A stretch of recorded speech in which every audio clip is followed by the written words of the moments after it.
वनी वनी तू इसके वास्ते इतना काहे गड़बड़ में मुंबई से निकल के इधर आई तू? अगर मैं पकड़ी गई तो फिर वो लोग वनी को दिग्विजय के पास दे देंगे। तुम्हारी मर्जी, मैंने अभी आवाज सुनी। सीरियल पॉकेट में है आसमान में आ गया है इंटरेस्टिंग ट्विस्ट, जहां पर रानी अपनी बेटी को मिलने गई है। ओहो जरा सब्र करो, आ रही है। कौन है? वनी वनी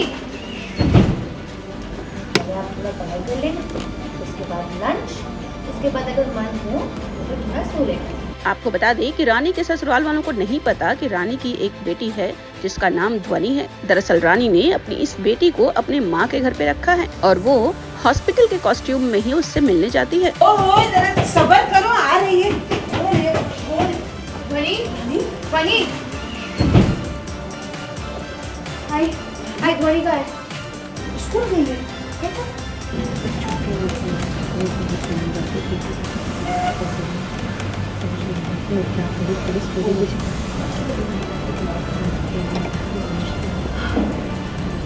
भाई तू इसके वास्ते इतना काहे गड़बड़ में मुंबई से निकल के इधर आई तू? हेल्प करने का था, उनकी परेशानियां दूर करके मुझे सुकून का एहसास होता था। मेरा मकसद बस उनकी हेल्प करना था, उनको चोट पहुंचाने का बिल्कुल नहीं। लेकिन अब पुलिस मेरे पीछे हाथ धो के पड़ गई है। उनके पास कोई सबूत तो नहीं है, लेकिन उनको मुझ पर शक है और आज तो वो दिग्विजय के घर तक पहुंच गए थे पूछताछ करने के लिए। क्या?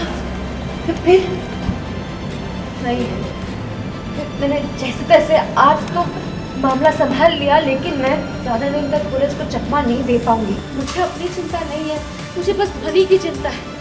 अगर मैं पकड़ी गई तो फिर वो लोग वनी को दिग्विजय के पास दे देंगे और अनीशा और दिग्विजय की कुछ दिनों में शादी, और मैं नहीं चाहती कि उस औरत की बुरी नजर में मेरे बच्चे के ऊपर पड़े। ये सब तो मैं समझती रहा, आगे क्या करेगी मुझे? अरे क्या सोचूं, समझ ही नहीं आ रहा है। इतना टेंशन हो रहा है ना मुझे कि कोई और रास्ता दिख ही नहीं रहा है।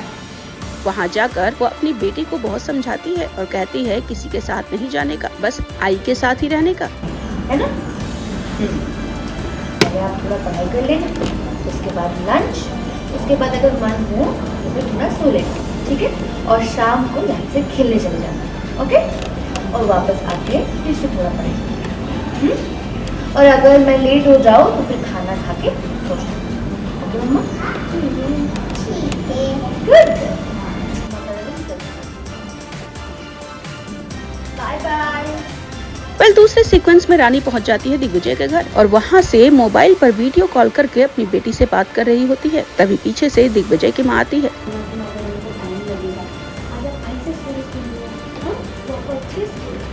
नहीं, मुझे आपसे स्टोरी सुननी है, आके सुनाती ना मैं। काट दो। रानी जल्दबाजी में फोन कट करने लगती है, लेकिन दिग्विजय की माँ उसे बोलती है कि तुम जाओ अपनी बेटी के पास और मैं दिग्विजय को बोल दूंगी। दरअसल बात ये है कि रानी ने मास्क लगा लिया है, जिसकी वजह से दिग्विजय की माँ उसे पहचान नहीं पाती है।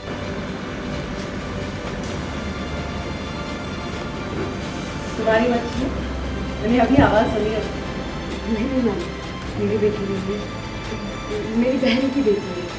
स्टोरी सुनाने के लिए कह रही है, मेरे बगैर सोती नहीं है। बच्चों का ऐसा ही होता है। एक काम करें, दिग्विजय से बात कर लो, बात की तबीयत थोड़ी ठीक है तो तुम चली जाना घर, कल सुबह जल्दी आ जाओ। ऐसे में रानी को थोड़ा रिलैक्स फील होता है।